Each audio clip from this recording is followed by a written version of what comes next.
বসন্ত আসার পরেও কিন্তু আর এক দফায় যে এরকম সাদা চাদরের আস্তরণ দেখতে হবে সেটা কিন্তু একদমই ভাবিনি।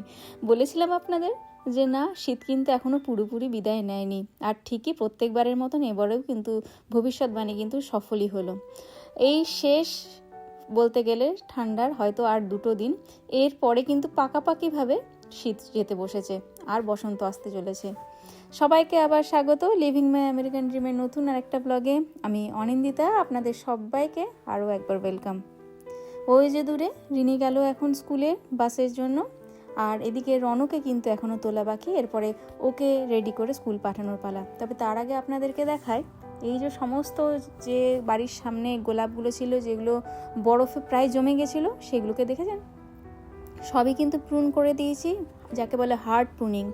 স্টেমগুলো তো কেটেছি, পাতাগুলোও কেটে দিয়েছিলাম, কিন্তু দেখুন ওই যে বলে স্প্রিংয়ের আগমনে কিন্তু সমস্ত কিছু আবার নতুন করে প্রাণ ফিরে পায়, ঠিক তেমনি গাছগুলোতেও কিন্তু বেশ সুন্দর আবার নতুন পাতা চলে এসছে। তবে এইটা এবার নতুন লাগালাম, কস্টকো থেকে আনানো হয়েছে, কিন্তু তাতে কিন্তু এখনও দেখতে পাচ্ছি একমাত্র ব্যতিক্রম কোনো পাতা নেই। তো যাই হোক, সকালবেলায় আজকে তুহিনকে ধরে বেঁধে কিন্তু বাগানে এনেছি, কারণ আমি একেবারে ব্যস্ত হয়ে উঠেছি যাকে বলে।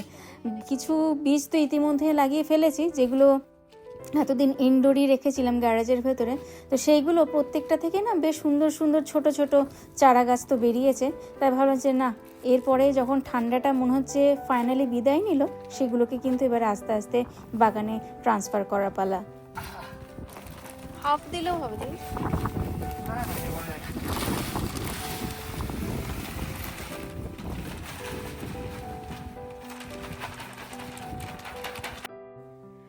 আমাদের ব্লগেরই একজন নিয়মিত দর্শক রুমা, আপনি জানতে চেয়েছিলেন যে আমরা বাগানে কোন মাটি ব্যবহার করি। তো ভাবলাম যে আজকে যখন মাটিগুলো ঢালাই হচ্ছে আপনাকে একবার দেখিয়ে দিই। তো এই হচ্ছে মিরাকল গ্রো কোম্পানির একটা রেজড বেড অ্যান্ড ইনগ্রাউন্ড সয়েল, মানে যখন আমরা মাটিতে যে গাছগুলো লাগায় তার জন্য কিন্তু এই মাটিটা আমরা ইউজ করি। এতে কিন্তু অলরেডি কম্পোস্ট মিক্স করা আছে, সেই কারণে আলাদা করে কিন্তু এর সঙ্গে আর কিছু মিক্স করতে হয় না। এই যে আমার প্রত্যেকটা বেডে যে মাটিটা দেখতে পাচ্ছেন সেটা কিন্তু ওই একই মাটি।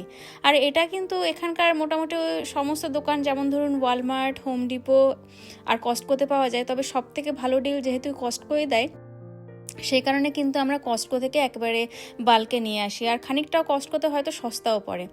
আর এছাড়া নিচে যে আরেকটা প্যাকেট রাখা ছিল সেটা কিন্তু মিরাকল গ্রোয়েরই, কিন্তু সেটা হচ্ছে পটিং মিক্স, মানে যে গাছগুলো বিশেষত ধরুন ফুলের গাছ যেগুলো আমি টবে রাখি তার জন্য কিন্তু মাটিটা আলাদা।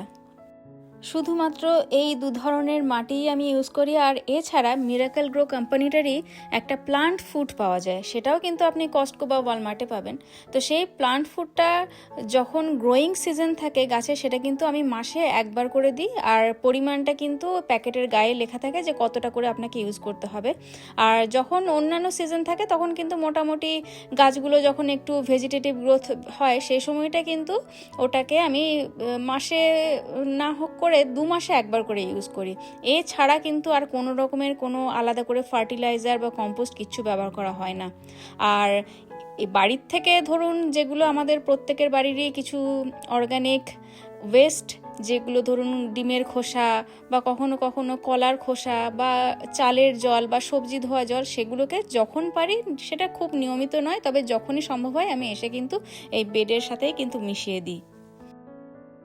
তো যাই হোক, কথা বলতে বলতেই আমার বাগানের একদম উইন্টার হারভেস্টিংয়ের জন্য কিন্তু আমি একেবারে রেডি, আর শুরুও করে ফেলেছি। দেখতে পাচ্ছেন এগুলো হচ্ছে পালং শাক, আর তার সঙ্গে বেশ কিছু লেটাসও কিন্তু মিক্স হয়ে আছে। যদিও লেটাসগুলো এখন তুলছি না, কারণ বাড়িতে এখন লেটাস খাবো না আমরা, কিন্তু পালং শাকগুলো যেগুলো বেশ সুন্দর হয়ে রয়েছে আর বেশ কয়েকদিন ধরেই ভাবছিলাম যে তুলবো, সেটাই কিন্তু ফাইনালি আজ তুলে ফেললাম। একদম টাটকা সতেজ সবুজ পালং শাক। আর তারই সাথে এই পাশটায় বেশ খানিকটা ওই পেঁয়াজ কলি, মানে কতগুলো আমি কালো জিরেই এখানে ছড়িয়ে দিয়েছিলাম, তার থেকে দেখছি বেশ সুন্দর ওই পেঁয়াজ শাক হয়ে রয়েছে। সেটাও যে কটা হয়েছে সে কটা ভাবছি যে আজকে তুলে নিই। আজকে কিন্তু পুরো লাঞ্চটাই ভাবছি এই দিয়েই কিন্তু তৈরি করব। আরে যখন দেয়া হয় এক একটা ফুটোতে 2টো দিতাম, কারণ একটা যদি না হয় আর একটা হবে। ইউ ডোন্ট নো না কোনটা হবে কোনটা হবে না। আর ফুলকপিও যা হওয়ার ছিল হয়ে গেছে, এর থেকে আর বড় হবে না। আর ওই যে বললাম আমার শীতের সবজির এখন আর অতটা ক্রেজ নেই, কারণ এরপরে গরমের সবজি সব চাষ এখনই শুরু করতে হবে, নাহলে কিন্তু ঠিক সময় হবে না। তো সেই কারণে যে কটা ফুলকপি হয়েছিল সেইগুলোই বলতে পারেন তুলে নিলাম। আর এগুলো কি বলুন তো, এরা কিন্তু এখন আমার গাছ যেগুলো দেখতে পাচ্ছেন বাগানে, সেগুলো সবাই হচ্ছে কিন্তু বিশাল যোদ্ধা। গোটা শীত, গোটা বরফ সমস্ত কিছু সামলেও কিন্তু তারা এতদিন টিকে ছিল। হয়তো গ্রোথ যতটা আশা করেছিলাম ততটা হয়নি, কিন্তু যেটুকু হয়েছে সেটাও কিন্তু মন্দ নয়। আর শেষ কটা ধনে পাতা তুলে নিয়ে কিন্তু এবারে ভেতরে যাব। আসলে দেখতেই পাচ্ছেন হাওয়ার দাপট, ঠান্ডাটা যদিও অতটা এখন লাগছে না, কিন্তু প্রচণ্ড হাওয়া দিচ্ছে। ক্যামেরা সমস্ত কিছু বারবার পড়ে যাচ্ছে, স্ট্যান্ড কোনো রকম দাঁড়িয়ে আছে। না, চলুন এবার ভেতরে যাই, আর তারপরে বাকি কথাটা হচ্ছে আপনাদের সঙ্গে। তো এই হলো আমার শীতের হারভেস্ট। আর এগুলোকে এসে প্রথমেই যেটা করলাম, ভালো করে যে মাটিগুলো লেগেছিল সেগুলোকে আগে ধুয়ে এরপরে কিন্তু রান্নার জন্য ব্যবহার করব। তবে ভাবছি যে কি করব, তো যেটা প্রথমেই মাথায় এলো, যেহেতু পালং শাকগুলো একদম টাটকা ফ্রেশ, তাই ভাবলাম যে না, ওটা দিয়ে আজকে কিন্তু শীতের একটা ডাল, যেটা বাড়িতে থাকতে প্রায় রান্না করতো আমার কাকা শ্বশুর, সেটাই কিন্তু আজকে করব। হ্যাঁ, মুসুর ডাল দিয়ে পালং শাক, এটা কিন্তু ছিল তুহিনদের বাড়ির একটা ভীষণ প্রিয় পদ, তো সেটাই আজকে ভাবছি যে করব। আর তার সঙ্গে ধনে পাতাটাও ভাবছি ইউজ করব, তো তার জন্য একটু দেখছি বেগুন পোড়া আজকে করব। তার জন্য এয়ার ফ্রায়ারটাকে আবার কিন্তু আজকে নামিয়ে নিয়েছি।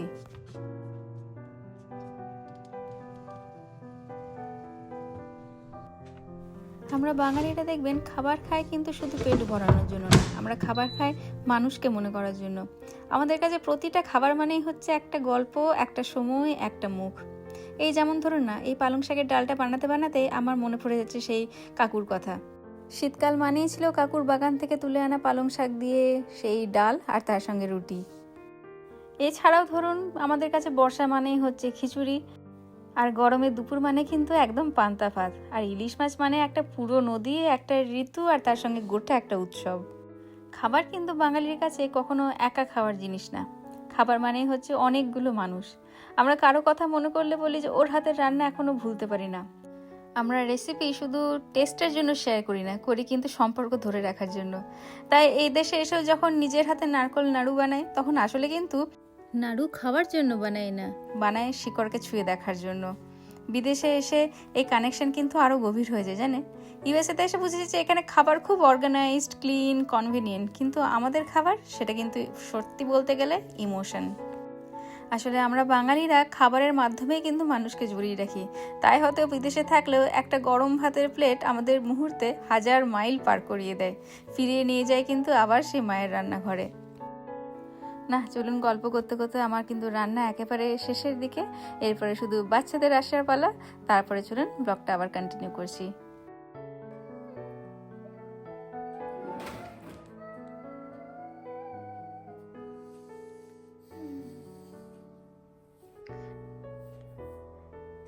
পেট ভরেনি আজকে খেয়ে? ভরেছে, বাট লাইক এভরিডে আমরা একটা আফটারনুন স্ন্যাক খাই, ইভিনিং স্ন্যাক। রাতে ডিনারটাও তো খেতে হবে। হ্যাঁ, খাই তো আমি রাতে ডিনার, খুব লাইট ওয়েট স্ন্যাক। খাও। কালকে কি পরীক্ষা আছে?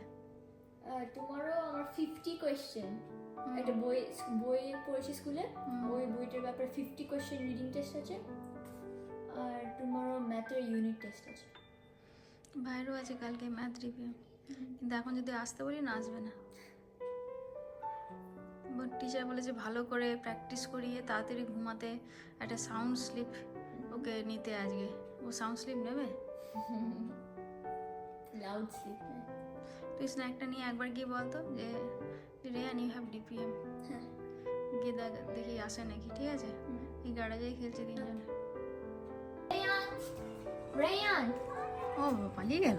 রেয়ান পালিয়েছে। ঘরে আয়, tomorrow you have math DPM. Tomorrow you have math DPM. You need to practice, that's what your teacher said. আবার ওটাকে ওখানে ফেললি তুই, Don't স্কুটারটাকে do that. আবার ওখানে ফেললি। It's gonna break. নিয়ে আয়। Here. একদিন ভেঙেছে। Too bad, it's like it's a mandatory thing, you have to do it. এই ছেলেটাকে না কখনো অন্ধকারের আগে ঘরে ঢোকানো যায় না, সত্যি একদম বাদুড়ি হয়েছে।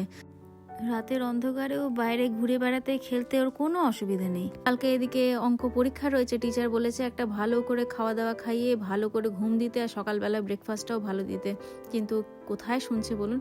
কিছুতেই 7টা না বাজলে ঘরে ঢুকবে না। তো যাই হোক, দেখি জোর করে ঢোকায়। তাহলে আজকের মতন চলুন ব্লগটাকেও এখানেই শেষ করলাম। অবশ্যই কেমন লাগলো সেটা কিন্তু কমেন্ট করে জানালে খুবই ভালো লাগবে। আপনাদের সবার সঙ্গে আবার খুব তাড়াতাড়ি দেখা হচ্ছে, ততক্ষণের জন্য সবাই খুব ভালো থাকবেন আর সুস্থ থাকবেন। ঠিক আছে, তাহলে তুই থাক।